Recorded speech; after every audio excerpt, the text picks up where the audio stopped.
बच्चों, कैसे हैं आप सभी? आई होप अच्छे होंगे, राइट।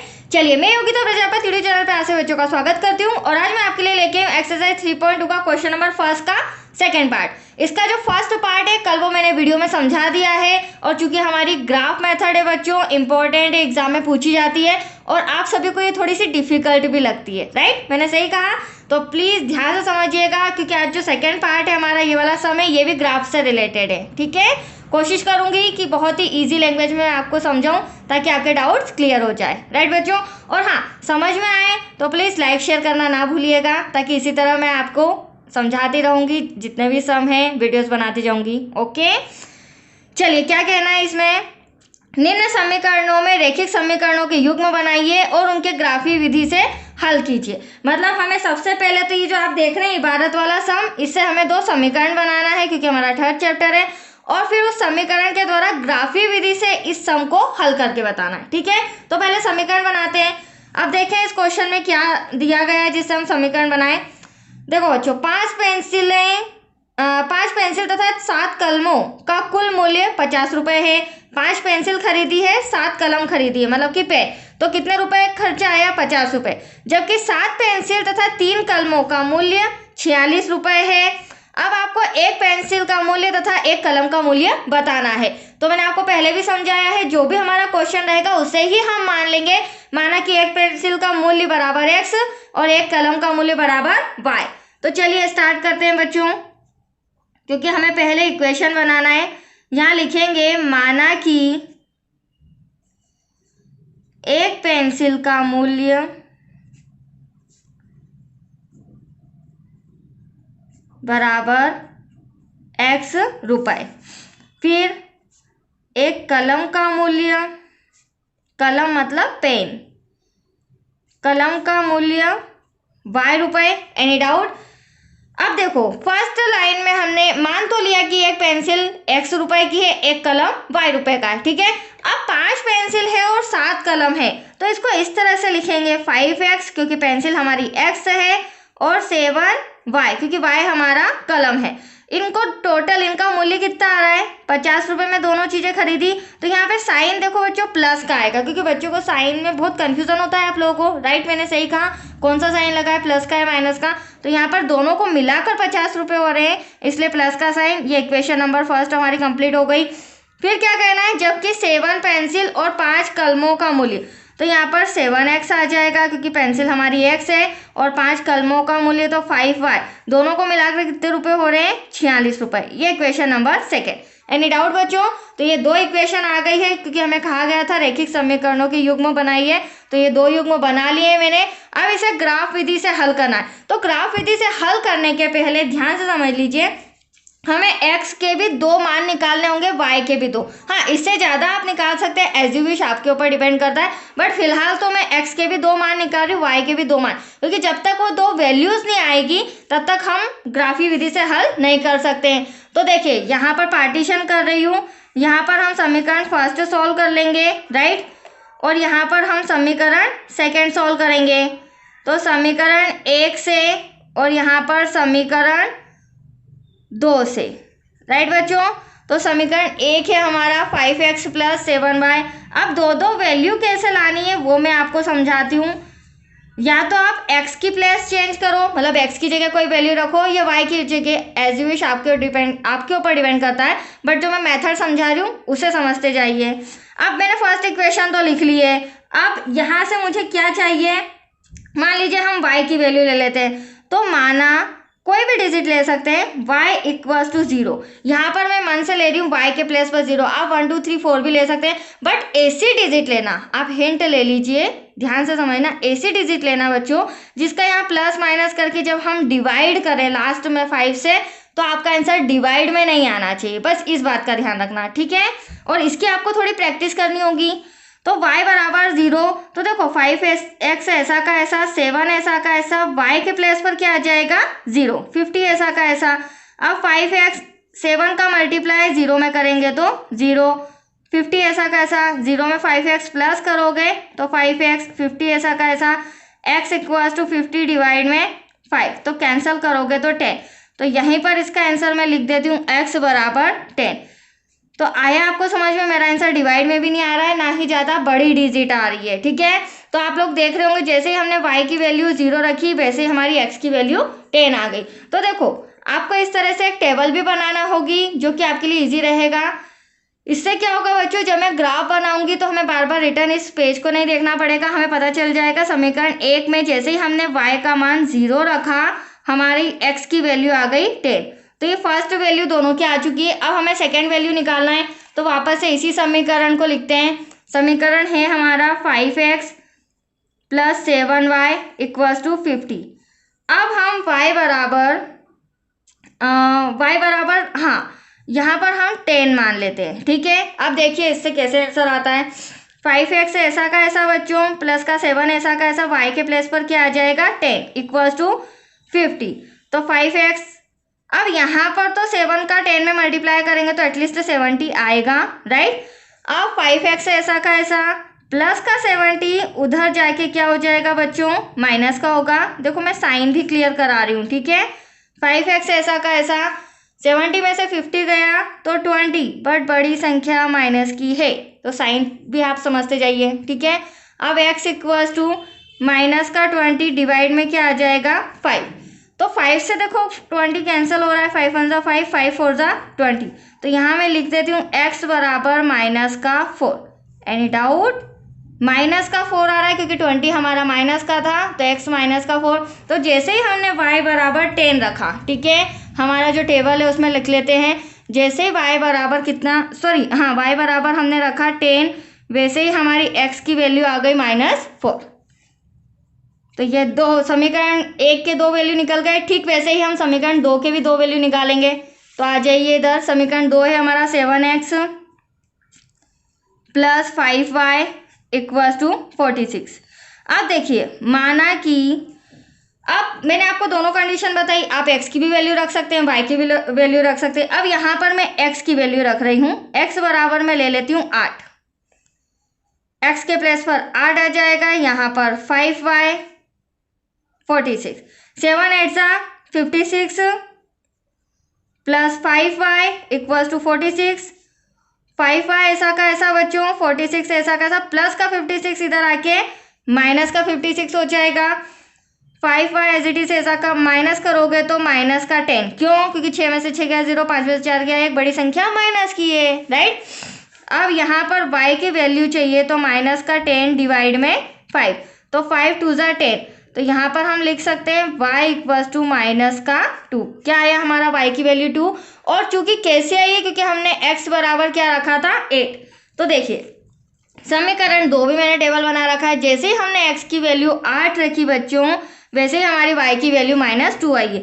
जरूरी नहीं 8 रखें, आप 6 भी रख सकते हैं, 7 भी रख सकते हैं, 0 भी रख सकते हैं, ये आपके ऊपर डिपेंड करता है, ठीक है। ये तो मैं एक आपको मेथड समझा रही हूँ।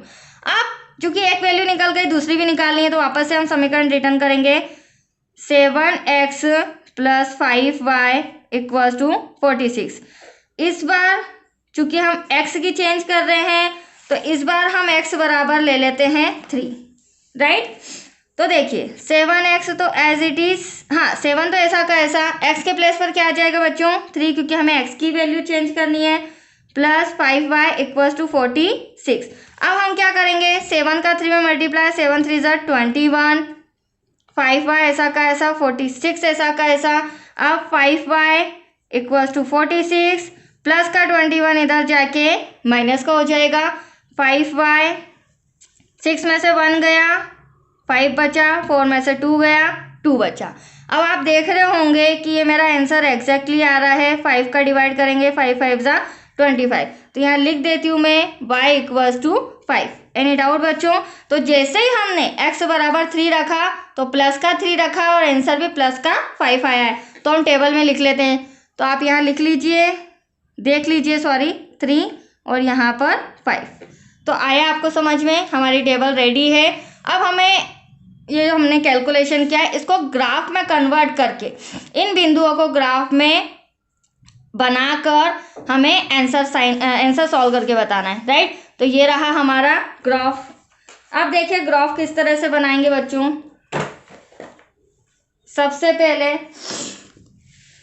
सबसे पहले हमारी y की रो होती है, जो स्टैंडिंग लाइन होती है वो कौन सी होती है, y की।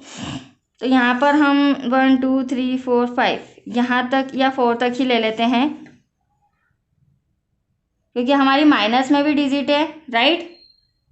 या फिर 5 तक ले लेते हैं। चलिए यहाँ पर मैं लाइन खींच लेती हूँ। अब ये थोड़ा सा ध्यान से समझना,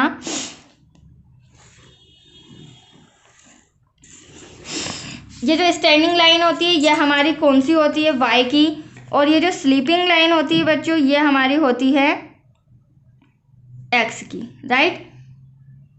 और ब्लॉक्स तो आपको पता है किस तरह से आते हैं, क्योंकि हमने छोटी क्लासेस में तो ग्राफ थोड़ा वो सीखा ही है, बेसिक चीज़ तो सीखी है।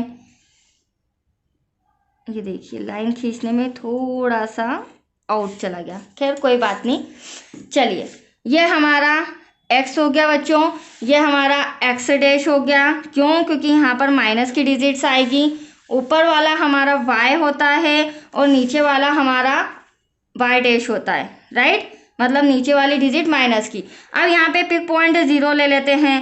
अब देखो बच्चों ये भी कंफ्यूजन होता है कि हाँ भाई कितने कितने ब्लॉक में मतलब कितना कितना डिफरेंस लें। तो आपको डिफरेंस लेना होगा वो क्या देखकर, आपकी टेबल देखकर। तो आप टेबल में देख रहे होंगे बच्चों टेंस, हंड्रेड्स या इस तरह की बड़ी बड़ी डिजिट्स नहीं है, छोटी डिजिट्स है, लास्ट 10 है, इससे ज़्यादा बड़ी नहीं है। तो यहाँ पर 1 1 का डिफरेंस लेके चलेंगे। और मान लो 100 से ऊपर होती तो हम 100 का डिफरेंस लेते हैं, राइट। तो इधर जो होगा 0 के इधर वो माइनस का होगा। तो यहाँ पर -1 -2 -3 -4 और यहाँ पर लास्ट में -5, ठीक है, क्योंकि माइनस की भी ज़्यादा बड़ी डिजिट नहीं है। और चूंकि ये y डैश है तो यहाँ पर भी क्या हो जाएगा, -y -2 -3 -4, देन लास्ट में लिख देती हूँ मैं -5, ठीक है। अब ये हमारा x वाली रो है तो प्लस का, यहाँ पर +1 +2 +3 +4 5 6 7 8 9 10। अगर आपकी इच्छा हो तो 1 2 डिजिट आप बढ़ा सकते हैं, ठीक है। लास्ट डिजिट 10 है क्योंकि मेरे ग्राफ में लास्ट बिंदु 10 है, तो आप 11 12 भी कर सकते हो, बट इससे ज़्यादा मत करना। y की रो में भी प्लस का 1, यह हमारी y वाली रो है स्टैंडिंग। 3 4 5 6 7 8 9 10, देन लास्ट में यहाँ पर भी मैं 11 ले लेती हूँ, ठीक है बच्चों। Any doubt? चलिए अब क्या करेंगे, अब हम टेबल लेते हैं, क्योंकि अब हमें क्या बनाना है, ग्राफ, बिंदु इसमें अंक रेखित करना है, ठीक है। तो आप देख रहे हैं ये जो x वाली रो है यहाँ पर 10 नज़र आ रहा है, क्योंकि ये मेरा x जो है वो 10 है और y जो है वो 0 है और दोनों प्लस के। अब इसमें साइन का ध्यान रखना, ठीक है बच्चों, ये भी प्लस का ये भी प्लस का। तो x वाला ये जो है आपको यहाँ दिख रहा होगा, यहाँ पे मैं छोटा सा डॉट बना देती हूँ और यहीं से सीधे आते हुए, ठीक है, मैं इसी के ऊपर लाइन खींच रही हूँ, क्योंकि यहाँ से जो y का आंसर है वो क्या है हमारा 0। तो एक लाइन तो ये हो गई आपके सामने, ठीक है, एक रेखा ये हो गई।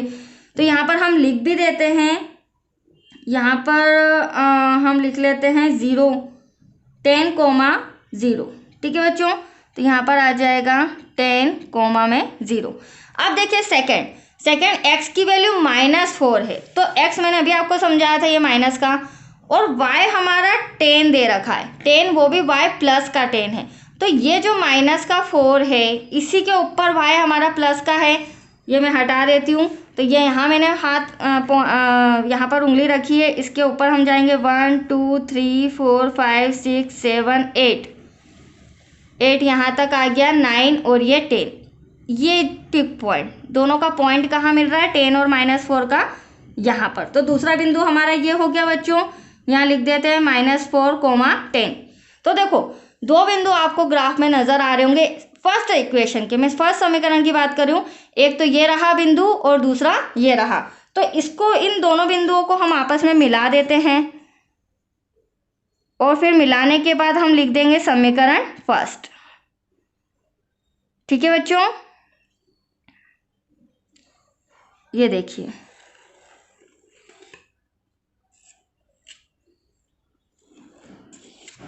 ये मैंने इस तरह से मिला दिया।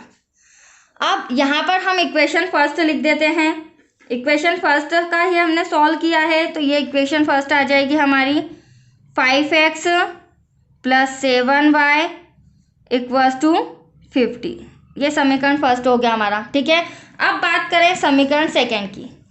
ये रहा समीकरण सेकेंड, उसकी वैल्यूज क्या है, 8 और 2। तो 8 जो हमारा प्लस का है और 2 जो है वो हमारा माइनस का है। तो इसे इस तरह देखो, ये रहा 8 बच्चों, x का प्लस का है, और फिर हमें क्या कहा है, y जो है वो माइनस का 2। तो माइनस का 2 आपको यहाँ नज़र आ रहा होगा। तो 8 के नीचे 1 देन माइनस का 2। तो ये पिक पॉइंट यहाँ पर मैं सर्कल बना देती हूँ छोटा सा, राइट। अब एक तो ये हो गया, और यहाँ पर हम लिख भी देते हैं पहले तो हम 8 लिखेंगे, x का बिंदु पहले आता है, y का बाद में, 8 माइनस का 2।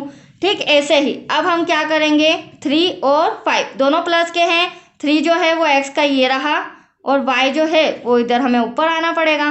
तो आप देख रहे हैं 3 यहाँ है, तो 1 2 3 4 5 यहाँ पर, क्योंकि यहाँ पर पिक पॉइंट मिल रहा है, ये रहा। तो आए आपको समझ में। दूसरा जो इक्वेशन है, एक बिंदु ये रहा, दूसरा बिंदु ये रहा, तो इनको हम मिला देते हैं बच्चों, फिर हम इसका नाम लिख देंगे। अब देखिए मिलाएंगे कैसे, वो ध्यान से समझिएगा। आप लोग देख रहे होंगे वीडियो में, ग्राफ बनाने में थोड़ा सा समय लगता है, क्योंकि ये थोड़ा सा डिफ़िकल्ट होता है। अगर मैं ऊपरी ऊपरी समझाऊंगी तो फटाफट हो जाएगा, राइट। अब देखिए ये मिल गया इस पॉइंट पे। अब ये समीकरण हमारा कौन सा था, ये समीकरण हमारा था दूसरा, जिसका नाम था 7x + 5y = 46। ये हो गया समीकरण नंबर 2। आया आपको समझ में। अब देखो, अब इसमें हमें आंसर बताना है। तो सबसे इम्पोर्टेंट पॉइंट, आंसर कैसे निकलता है, ग्राफ के द्वारा। तो आप यहाँ देख रहे हैं इस बिंदु पर ये 2 रेखाएं प्रतिच्छेद कर रही, काट रही हैं। तो इसे हम क्या नाम देंगे, प्रतिच्छेद बिंदु। क्या कहते हैं बच्चों इसे, प्रतिच्छेद बिंदु। और प्रतिच्छेद बिंदु ही हमारा आंसर है। अब आप सोच रहे होंगे वो कैसे मैडम। तो देखिए हमने x को क्या माना था, पेंसिल। तो ये हमारी x वाली रो है, और ये जो बिंदु प्रतिच्छेद कर रहा है ना, तो आप ये, मैं पहले रेखा खींच देती हूँ तो आप और अच्छे समझ जाएंगे।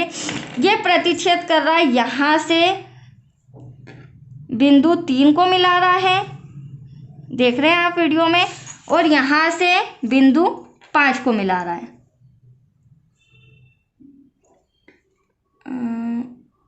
ये देखिए बच्चों, एटलीस्ट अब तो आप समझ ही गए होंगे। तो देखो x को हमने क्या माना था, पेंसिल। पेंसिल 3 रुपए की है। y को हमने क्या माना था, कलम। कलम हमारा 5 रुपए का है। तो यहाँ पर मैं ब्रैकेट में लिख भी देती हूँ, जो कि मैंने लिखा नहीं था, 3,5। तो ये प्रतिच्छेद बिंदु पर ये हमारा आंसर भी आ चुका है, राइट। जरूरी नहीं है हम विलोपन विधि, प्रतिस्थापन विधि से ही इस सम को सॉल्व करके आंसर लेके आए। आप ग्राफ मेथड से भी इस सम को सॉल्व करके आंसर ला सकते। तो यहाँ पर मैं, या फिर यहाँ पर मैं लिख देती हूँ, कलम, पहले पेंसिल दी गई थी हमें, तो यहाँ पर हम लिख देते हैं पेंसिल x = ₹3। 3 रुपए की एक पेंसिल है। और साथ ही साथ जो कलम है,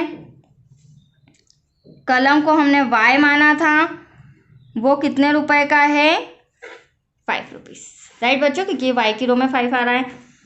तो ये आपका ग्राफ कंप्लीट हो चुका है, आपका आंसर आ चुका है। तो चलिए आज के लिए इतना ही।